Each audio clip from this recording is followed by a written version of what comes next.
welcome to Booktopia TV. My name is Christopher Cahill, and I'm lucky to be joined today by Ryan Campbell, who is the author of Born to Fly, and the youngest pilot in the world to circumnavigate the world solo in a single-engine aircraft. Thank you for being here. Thank you for having me. I guess, first question, what made you want to become a pilot? For me, I really believe aviation is magic. I was 6 years old and we were off on our first ever family holiday overseas, and I jumped on we're off to Vanuatu in the Pacific Islands. I jumped on an Air Vanuatu 737. So I was a little 6-year-old kid. I couldn't really see out the windows. I definitely couldn't see over the seat in front of me, but we strapped in, and just that moment the plane went down the runway. As a little bloke, I was pushed back in the seat and on takeoff, and then actually this was before September 11 and the changes in the laws with an airline, and we were actually invited by the hostess that day to travel up to the front of the aeroplane, look through the cockpit, and you get that big thrill as a child. Absolutely, and that was it was all magic. It was something you don't get every day. I'd never been on a large airline, and here we were with my two older brothers standing in the cockpit of a 737. It was the lights, it was the switches, it was the uniform, the epaulettes, the wheelie bags that the pilots towed through the airports. All of that kind of come together, and that was it. Anyone who would listen, from 6 years old onwards, I said that I wanted to be a pilot, and I wanted to be a jumbo jet pilot is what I would tell everyone, and it never changed, and I believe it never will. And you started at 15? Yeah, I took this is a big part of my belief in aviation at the moment, and what's wrong with getting young kids into flying, and that is knowing that you can learn to fly at a young age. So common sense for me, when I always wanted to be a pilot, but common sense stepped forward and said, okay, now you're going to need a driver's license before you learn to fly, and you'll definitely need money. I read the newspaper one day, so I had an uncle who was a commercial pilot. I had a dad who wanted to learn to fly, and my brothers were interested in aviation. Yet no one told me that that I could actually start to learn to fly young. Common sense, that decision I decided to leave school. I wanted to leave school and then take on flying. But it wasn't until I read the newspaper about a young kid who flew solo on his 15th birthday. So he was in an aeroplane on his own the day he turned 15, and that made me realise what you could actually do. So after a little bit of research, I took on one or two or three jobs, and I started to save up, and once every 2 weeks I would do a flying lesson. So. And was this the inspiration for the round world circumnavigation? It was partly there. I was obviously so fixated with aviation. I just wanted to, everything, whether it was reading about it or whether it was, looking at it on the internet. We're in a day and age now where all the information is at our fingertips. You just have to want to look at it. And I flew with that kind of goal, fixated on flying solo on my 15th birthday. The day I turned 15, I was flown by my uncle to an airport about 50, 60 miles north of Merimbula, down on the South Coast. And after a few circuits with an instructor, he got out of the aeroplane, he folded up his seatbelts, he shut the door, told me to lock the door, and then he set me on my own. So I had family, a very nervous mum, I had everyone watching as I, at 15, flew 3 takeoff and landings in a little aeroplane. That not so much gave me the inspiration to fly around the world, but it gave me the inspiration to do everything young. Yeah. So I had a lot of things to do before I would ever be in a position to take on a world flight. So I, at 16, flew a slightly larger aeroplane solo. 17, I passed my private pilot's license, and just after finishing high school, a few months after I turned 18, I passed my commercial license. And after commercial, the next step was this idea kind of taking form and turning into team world flying. It's a great idea. So you spent about 70 days on the flight? Yeah, it was, there's some pretty exciting facts. So it was 2 months and 1 week, so around that 70-day mark. I flew 24,000 nautical miles. I landed in 34 destinations in 15 countries. I spent a little under 200 hours in the aeroplane, and that was the shortest leg was 20 minutes, while the longest leg was a long a little over 15 hours in the air, and that was from Hawaii to California. Obviously a bit of a non-stop flight over water, so it was quite a long time. What do you think the biggest challenge was for you to get the project started? I don't know where to start.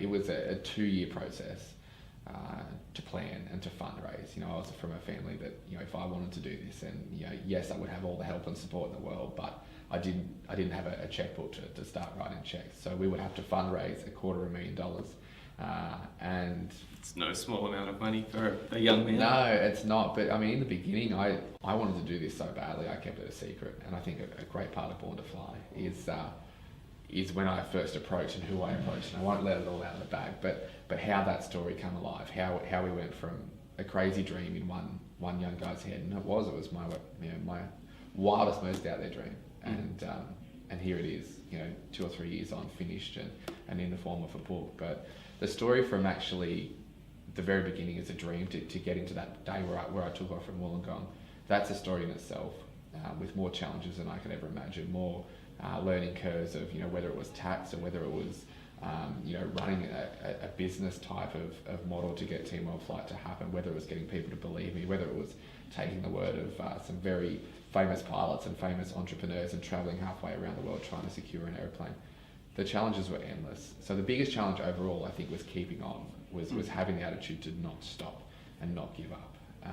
That was hard, whether it was on the flight or beforehand. So once you're in the air and you've settled into the journey, was there a moment where you stopped and said, wow, this is the dream, I'm living it? That didn't happen until the day that I was sitting back at home and I'd thrown all the bags up on the kitchen table. So there was a delayed sense of awe? I think it was relief. Surreal. It was surreal the whole time. Everything was surreal. It's still surreal sitting here now holding whatever this is. Everything's surreal. But for me, I think definitely the risk factor. It was a dangerous thing to do. It was responsible risk taking. Everything was mitigated, absolutely down to the last full stop. So we'd made it as safe as possible, but there was a lot of people who this flight put at risk in the way, whether it was financial risk or whether it was people who were watching, just whoever had a keen interest. I wanted to make sure this was a professional and safe journey, and something that inspired other young kids to get into aviation and not put a bad tinge on the goal that I was trying to reach, whether it be a world record or whether it be inspiring young kids to follow their dreams in aviation or beyond aviation. So when I got home and when I landed safely, I knew that aeroplane was parked at Merimbula and it had been around the world. I'd been around the world, and now all I had to do was kind of sit and digest what had just happened. But at every time through the flight, it was, oh my gosh, I've just seen Niagara Falls, I've just seen 9 hours of Saudi Arabia, I've just seen this, and all that thought went through your mind. It straight away turned into what's next, and it stayed into that what's next, always looking ahead, planning ahead, until I landed back home. Well, speaking of being back home, what's next? You've been around the world. How do you top that? I think caused in myself now an attitude that I'll have for the rest of my life, and that's that I can't stop. I just can't sit and do nothing. So straight away, as soon as I got home, I had to somehow, as I said, digest that fact that what had just happened. People wanted to talk and people wanted to hear the story, and I found it hard.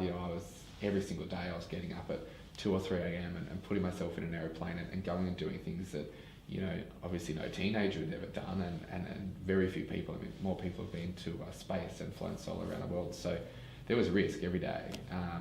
I was running on adrenaline every day, and suddenly it just stopped. Someone turned off the tap, and I was offered a job in Newcastle. So after a couple of months of public speaking and all sorts of full-on media running about and kind of living still a little bit of that, off the tail of the flight, I found myself living in Newcastle, living at home, trying to learn how to cook, do all those fun things, wash your clothes and iron a shirt. And I flew twin-engine aircraft up there for 6 months. That's now changed again. That 6 months was taken up a lot in putting my story, which I don't tell to a lot of people face-to-face, but putting the story here in Born to Fly and making sure that I can share what I think is some very important stories and life lessons on paper for anyone who's interested. But right now I'm starting a new job in the next few days, so along with a lot of book media and kind of the hype from Born to Fly, I'll take on a new career path, move to Sydney and continue that challenge of learning how to cook. It's an exciting challenge. It's a very hard challenge. It's not going well. After a world record attempt, though, it's pretty small. I can get lost. I can lose my car in a car park. I'm still, it says a lot in the book. I'm just a normal kid, and the life lesson for me was that I have trouble cooking. I have trouble. I ruined rice in a rice cooker the other day. I can't believe I just said that. But I do find a lot of things a challenge. But for me, I had the passion and the drive, committed to one thing, and that was aviation. And then that funneled down more specifically was to fly an aeroplane solo around the world, and that paid off in the end.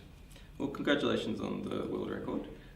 It is definitely a very inspiring story, and I think we're going to see a lot of up-and-coming young pilots as a result of it. So thank you again for taking the time out. No, thank you so much. It's so good to be here, so good to have a chat. You can get Ryan's book at booktopia.com.au.